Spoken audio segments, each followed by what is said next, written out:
Hello students आशा करूँ तुम्हारे सकले भाले आसा। तो आम आज exercise 12 derivative parts algebra for derivatives of function and तुम्हार केटामान क्वेश्चन डिसकास करिम और लगते किछुमान फर्मुला डिसकास करिम। ठीक है। तो एलजेब्रा फॉर डेरिवेटिव अफ फांक्शन तुम्हारे लिखा एलजेब्रा माने कि प्लस माइनस एडिशन माल्टिप्लिकेशन एकेटा। ठीक है। तो लिखा let f of x and g of x are two functions है ना। तो आमी अलरेडी डेरिवेटिव माने कि लिखिছো ddx है ना। ddx দি डेरिवेटिव लिखा है फार्स्ट भिडिओ इंट्रोडक्शन भिडिओ आमी अलरेडी डेरिवेटिवर कथा কৈছো। तो एतिया যদি এনেকুৱা থাকে if ddx of f of x plus g of x থাকে तो তেতিয়াহ'লে আমি তাক কি কৰিব পাৰোঁ derivative of f of x plus d d x of g of x এনেকৈ ডেৰিভেটিভ ভাঙি লিখিব পাৰোঁ। ঠিক আছে। তো সেম তেনেকৈ মাইনাছৰ কাৰণেও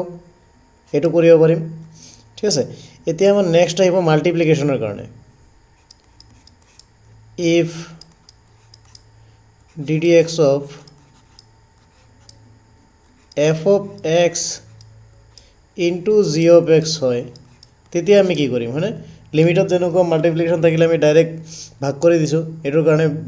লিমিট লিখিছোঁ এটোৰ কাৰণে লিমিট লিখিছোঁ। তো মাল্টিপ্লিকেশ্যনৰ কাৰণে আমাৰ কি হয় তো সাপোজ এটো ধৰা ফাৰ্স্ট ফাংশন এটো ধৰা 1 নম্বৰ ফাংশন এটো ধৰা 2 নম্বৰ ফাংশন। ঠিক আছে। তো আমি এটো কেনেকৈ লিখিম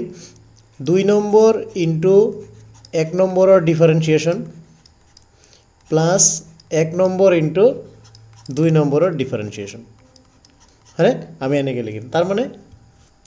মানে ইয়াতে 11 2 মানে কি লিখিছোঁ সেইমতে বহাই দিয়া।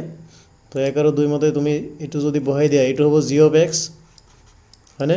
আৰু এটো D d x of f of x plus F of x D d x of g of x. ঠিক আছে। এনেকৈ আমি লিখিব পাৰোঁ। তাৰপিছত আমাৰ থাৰ্ডটো লিখা ডিভাইড থাকিলে কি হয় ডিভিজন হ'লে কি হয় if d d x of f of x by g of x যদি থাকে তেতিয়াহ'লে কি হ'ব। ঠিক আছে। তো সেম আমি এটোক 1 নম্বৰ বুলি লিম এটোক 2 নম্বৰ বুলি ল'ম। তো তেতিয়া কি লিখিম দেন আমি কি লিখিম ডিফারেন্সিয়েশনক কি লিখিম ইকুয়াল টু লিখিম এনেকুৱা যে আমি তলত লিখিম আমাৰ 2 নম্বৰ যোনটো ফাংশন আছিল হেইটোৰ স্কয়াৰ 2 নম্বৰ ফাংশনৰ স্কয়াৰ আৰু ওপৰত লিখিম 2 নম্বৰ ইনটু 1 নম্বৰ ফাংশনৰ differentiation minus 1 number into 2 number ফাংশনৰ ডিফাৰেন্সিয়েশন। ঠিক আছে। তো এইটো মনত ৰাখিব লাগিব। তো সেইমতে তুমি ইয়াত বহাই দিয়া 2 নম্বৰ আৰু 1 নম্বৰ মানে কি আছিল তো আমাৰ ইয়াত তলত 2 নম্বৰ মানে জি অফ এক্স আছিল তাৰ মানে আমাৰ জি অফ এক্সৰ কি হ'ব স্কয়াৰ হ'ব হয়নে আৰু ওপৰত কি হ'ব ওপৰত হ'ব g of x into differentiation of f of x আৰু মাইনাস কি হ'ব f of x into differentiation of g of x হয়নে। তো এটোক যদি ইজি ওয়ে যদি তুমি যদি দুটা বেলেগ বেলেগ ফাংশন লৈ লো এফ অফ এক্স আৰু জি অফ এক্সক লেট আদাৰওয়াইজ এনেকৈ লিখিব পাৰা otherwise u and v are two functions হয়নে। তো তেতিয়া কি লিখিব পাৰা মাল্টিপ্লিকেশ্যনটো যদি লিখা d d x of u into v কি লিখিব পাৰা v of d d x of u second into first ফাংশনৰ ডিফাৰেন্সিয়েশন ফাৰ্স্ট ইনটু সেকেন্ড ফাংশনৰ ডিফাৰেন্সিয়েশন আৰু ইয়াক ডিভিজন ডিভাইডটো কি লিখিব পাৰা ডিভিজন থাকিলে ডি ডি এক্স অফ আমাৰ কি আছিলে ইউ বাই ভি যদি হয় তেতিয়াহ'লে আমি তলত কি লিখিম তলত লিখিম আমি ভি স্কয়াৰ আৰু ওপৰত কি লিখিম v into u differentiation minus u into ভিৰ ডিফাৰেন্সিয়েশন আৰু ডিভাইডেড বাই তলত কি থাকিব ভিৰ স্কোয়াৰ ঠিক আছে তো এইকেইটা হল আমাৰ formula algebra for derivative of function হয়নে তো তোমালোকে এইকেইটা চাবা ইজি এতিয়া আমি নেক্সট আমি চাম এটা থিওৰেম চাম তো লিখা থিওৰেম বুলি লিখা থিওৰেম এনেকৈ লিখা derivative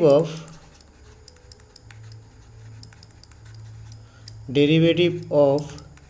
x to the power n with respect to x is n x to the power n minus 1 এইটো হল এটা আমার থিওরেম তো আমি এইটো থিওরেমটো প্রুভ কৰিম তো এতিয়া আমি ফাৰ্স্ট কি কৰিব লাগিব আমাৰ এইটো x ৰ পাৱাৰ আছে হয়নে না এই ফাংশনটো এটা x ৰ ফাংশন তো ফাৰ্স্ট কাম হ'ব আমাৰ এই ফাংশনটোক ধৰি ল'ব লাগিব হয়নে নাই তো লিখা সলিউশন দি লিখা let f of x equal to আমি কি লিখিম x to the power n তো আমাৰ বাই ফাৰ্স্ট প্ৰিন্সিপল ডেৰিভেটিভ আমাৰ কি আছিল ফাৰ্স্ট প্ৰিন্সিপল ডেৰিভেটিভত আমাৰ কি লগা আছিল ফার্স্ট প্রিন্সিপল ডেরিভেটিভত আমাক কি লাগে f of x লাগে তার পিছত f of x plus h লাগে আৰু এইটো ডেৰিভেটিভৰ ফৰ্মুলাটো কি আছিল f dash x equal to কি আছিল আমাৰ limit h tends to 0 f of x plus h minus f of x divided by h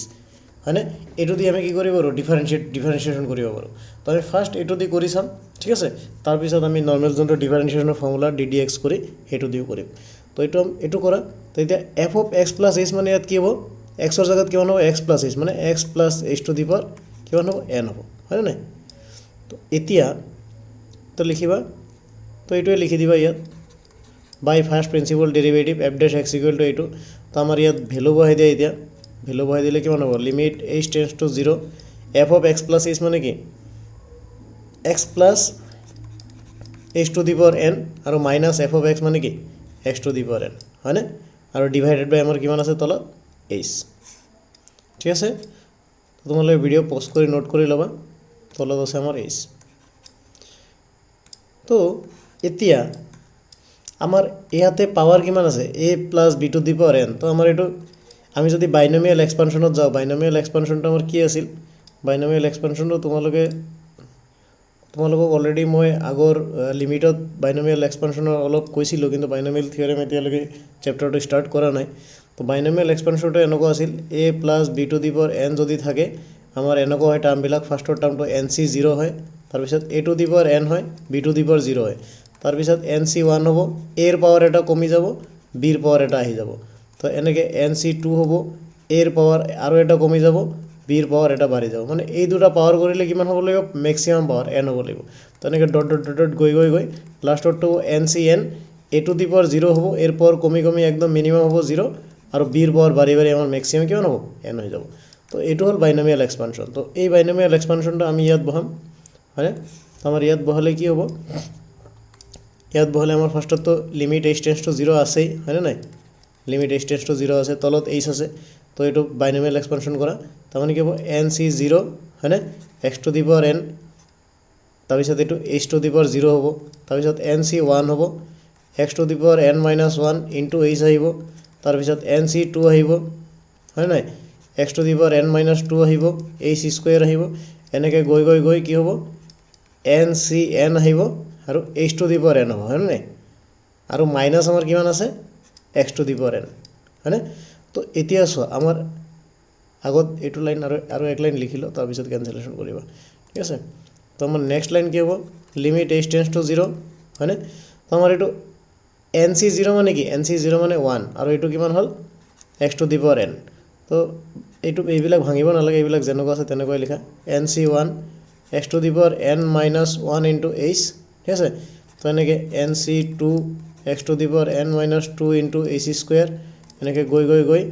আমাৰ কিমান হ'ব ncn h to the power n minus x to the power n এতিয়া চোৱা একো কৰা নাই আমি জাস্ট নৰ্মেল এক্সপানশন কৰিছো আমাৰ তলত আছে কিমান h ঠিক আছে এতিয়া তোমালোকে চোৱা যে আমাৰ এই যে x to the power n এই x to the power n আৰু এই x to the power n আমাৰ কি হ'ব কেনসেল হ'ব কেনসেল হ'লে আমাৰ ইয়াত বাকি কি টাৰ্ম থাকে তো লিখা হেগেৰ টাৰ্ম তোমাৰ কি থাকিব লিমিট h টেন্ডস টু 0 আমাৰ এটো কিমান থাকিল nc1 x to the power n - 1 into h হয়নে তাৰপিছত nc2 x to the power n - 2 into h square হয়নে তো এনেকে ncn h two the power n থাকিব ঠিক আছে তো এতিয়া আমি যদি প্ৰত্যেকটা টাৰ্মৰ পৰা যদি h কমন লও তলত আমাৰ h আছে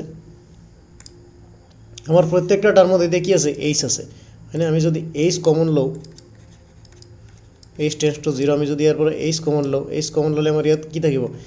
nc1 x to the power n - 1 হবনে ইয়াতে nc2 হ'ব x to the power n - 2 হ'ব আৰু ইয়াত h স্কয়াৰ আছে তো h এটা কমন গলে কিমান থাকিব আৰু এটা h থাকিব এনেকে ডট ডট ডট ডট ইয়াৰ পৰা ncn h two the power n আছে এটা n কমন গলে ইয়াত কি থাকিব h two the power n - 1 থাকিব হয়নে আর আমার তলত কি আছে তলত আমার h আছে ঠিক আছে তো এতিয়া তলত আমার h আর উপরের h আমি কি করিব পাৰো ক্যান্সেল কৰিব পাৰো হয়নে তো এতিয়া যদি লিমিটৰ ভ্যালু বহাই দিয়া এতিয়া চোৱা আমি যদি লিমিটৰ ভ্যালু বহাই দিও লিমিটৰ ভ্যালু বহাই দিলে আমাৰ ফাৰ্স্টৰ টাৰ্মটোত চোৱা nc1 আছে হয়নে nc1 x to the power n - 1 আছে আৰু বাকি যিমান টাৰ্ম আছে সব কেইটাত কিন্তু h আছে ইয়াতে h আছে ইয়াতে h স্কয়ার h কিউব এনেকে h two the power n তাৰ মানে ইয়াৰ বাকি যিমান টাৰ্ম আছে সব কেইটা কি হৈ যাব 0 + 0 + 0 + 0 এনেকৈ 0 0 হৈ যাব হয়নে তাৰ মানে অকল এইটো টাৰ্ম থাকিব nc1 * x to the power n - 1 তো nc1 মানে কি nc1 তুমি যদি ভাঙা n ফ্যাক্টৰিয়েল ডিভাইড বাই 1 ফ্যাক্টৰিয়েল ইনটু n - 1 ফ্যাক্টৰিয়েল এটো কি হ'ব x to the power n - 1 এটো n - 1 ফ্যাক্টৰিয়েল থাকিব তাৰ মানে n ফ্যাক্টৰিয়েলৰ পিছৰ টাৰ্মটো কি হ'ব n - 1 ফ্যাক্টৰিয়েল তলত কিমান n - 1 ফ্যাক্টৰিয়েল মানে এটো কিমান থাকিলে x to the power n - 1 তাৰ মানে ইয়াৰ পৰা এটো ক্যান্সেল গলে আমাৰ কি থাকিব n x to the power n - 1 তাৰ মানে আমি কি পালো ডিফাৰেন্সিয়েশনটো কি পালো derivative of x to the power n with respect to x is n x to the power n - 1 ঠিক আছে আমি এটা কি লিখিব পাৰো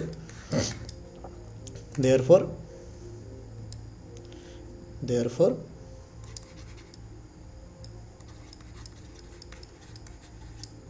derivative of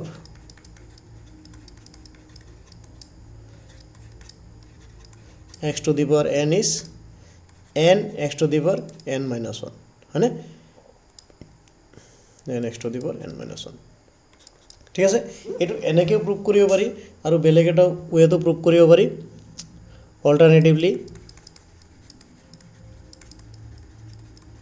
অল্টাৰনেটিভলি আমি বেলেগকেও প্ৰুফ কৰিব পাৰি সেই প্ৰুফটো চোৱা আমাৰ কি ওলাব লাগে we have to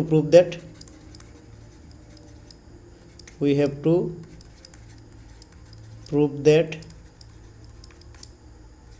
ddx of x to the power n is equal to n x to the power n minus 1 ঠিক আছে তো এতিয়া আমি লেফট সাইড লম আমার কি আছে ddx of x to the power n আছে হয় না তো এতিয়া x to the power n ক আমি দুটা টার্মত আমি ভাঙি লিখিম হয় না তোমার মাল্টিপ্লিকেশন ফর্মত লিখিম তোমার মাল্টিপ্লাই কৰি x to the power n হ'ব লাগিব তো এটা যদি x লও আৰু এটা কিমান হ'ব লাগিব x to the power n - 1 হ'ব না নাই হ'ব ইয়াতে পাওয়ার 1 আছে 1 আৰু n - 1 কৰিলে কি হ'ব প্লাস হৈ যাব x to the power n হৈ যাব তো এতিয়া ইয়াক u * v ৰ ফর্মুলাত ভাঙা তো আমি u * v মানে কি জানো ddx of u * v মানে কি আছিল আমাৰ v * du dx plus u * dv dx তো এই ফর্মুলাত ভাঙি দিয়া এই ফর্মুলাত ভাঙি দিলে এটো হল ফার্স্ট এটো হল সেকেন্ড মানে ফার্স্টত কি লিখিম x to the power n - 1 ddx of x plus x into ddx of x to the power n - 1 হয়নে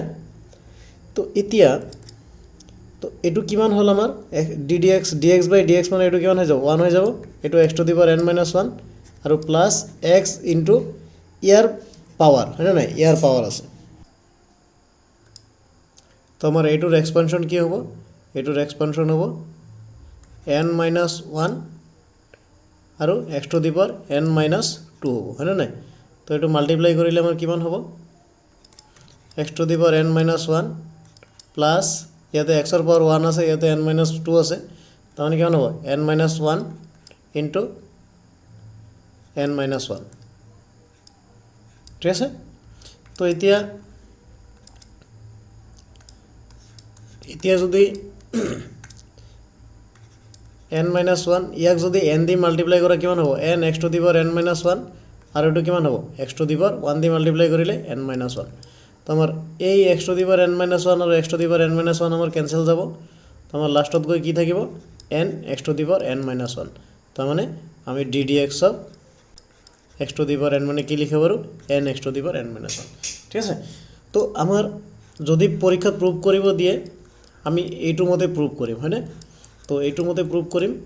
বাই ফাৰ্ষ্ট প্ৰিন্সিপল ডেৰিভেটিভ আৰু ইয়াত আমাৰ কি হৈছে এইটো আমি কিয় নকৰিম কাৰণ আমাৰ ইয়াত অলৰেডি এই যে প্ৰুফ যোনটো কৰিছোঁ এই বস্তুখিনি আমাৰ ইয়াতে ইউজ হৈছে হয়নে নহয় তো আমি এই যে এইখিনিত আমি কি কৰিছোঁ x to the power n ৰ ফৰ্মুলাটো ইয়াতে আমাৰ আগৰ ফৰ্মুলা যোনটো ডিৰাইভ কৰিলোঁ সেইটো আমি ইয়াতে বহাই দিছোঁ ঠিক আছে তো সেইটো কাৰণে আমি প্ৰুফ আহিলে ফাৰ্ষ্ট প্ৰিন্সিপল ডেৰিভেটিভ দি প্ৰুফ কৰিম ঠিক আছে তাৰপিছত নেক্সট আমাৰ ফৰ্মুলা কেইটামান আছে ফৰ্মুলা ফৰ ডেৰিভেটিভ লিখা formula for differentiation or derivative ठीक है तो एक नंबर लिखा ट्रिगोनोमेट्रिक फंक्शनर कारण लिखा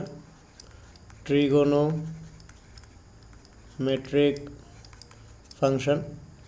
तो ddx of sin x এইটো হল cos x ঠিক আছে next ddx of cos x মানে লিখা মাইনাস sin x ঠিক আছে তাৰপিছত ddx of tan x মানে লিখা sec square x তাৰপিছত ddx of sec x মানে লিখা sec x tan x তাৰপিছত ddx of cosec x মানে লিখা minus cosec x cot x আৰু 6 নম্বৰ লিখা ddx of cot x মানে লিখা মাইনাস cosec square x ঠিক আছে এইকেইটা হল আমাৰ ট্ৰিগোনোমেট্ৰিক ফাংচনৰ ডিফাৰেন্সিয়েশন এইকেইটা মনত ৰাখিব লাগিব প্ৰুভ কৰিলে প্ৰুভ কৰিব পাৰিম বাই ফাৰ্ষ্ট প্ৰিন্সিপল ডেৰিভেটিভ অলৰেডি আমি sin x ৰ এইটো বাই ফাৰ্ষ্ট প্ৰিন্সিপল ডেৰিভেটিভ আমি প্ৰুভ কৰিছোঁ ঠিক আছে এইটো আমি অলৰেডি কৰিছোঁ তো বাকিবিলাকো বাই ফাৰ্ষ্ট প্ৰিন্সিপল ডেৰিভেটিভ দি কৰিব পাৰিবা তো আমাৰ নেক্সট আহিব লগাৰিথমিক ফাংচন হয়নে লগাৰিথমিক ফাংচনৰ কোৱেশ্চন নাই চাগে লগাৰিথমিক ফাংচন তো আমাৰ logarithmic ফাংচনৰ ddx of log x যদি থাকে ক'বাত তেতিয়াহ'লে এইটো 1/x হয় ঠিক আছে তাৰপিছত লিখা এক্সপোনেনশিয়াল ফাংচনৰ কাৰণে আমাৰ কি হয় ddx of যদি এক্সপোনেন্ট ফাংচন থাকে তেতিয়াহ'লে e two the power x ৰ ডিফাৰেন্সিয়েশন e two the power x হয় ঠিক আছে এটা কোৱেশ্চন তোমালোকৰ পিছত লাগিব ফৰ্মুলা কেইটা জানি থৈ দিয়া তাৰপিছত ইনভাৰ্স ট্ৰিগোনোমেট্ৰিক ফাংচন কিছুমান আছে তো সেইবিলাকৰ বৰ্তমান ফৰ দা টাইমিং তোমালোকৰ নালাগে ইয়াতে এইকেইটা ফৰ্মুলা ইউজ কৰিলে আমাৰ অলৰেডি যিমানকেইটা ফৰ্মুলা আমি ইয়াত লিখিছোঁ সেইকেইটা ফৰ্মুলা দি আমি এক্সাৰসাইজৰ গোটেইকেইটা কোৱেশ্চন কৰিব পাৰিম ঠিক আছে তো তোমালোকে এইকেইটা ফৰ্মুলা নোট কৰি ল'বা ঠিক আছে তাৰপিছত আমি এক্সাৰসাইজৰ কোৱেশ্চনবিলাক ডিছকাছ কৰিম হ'ব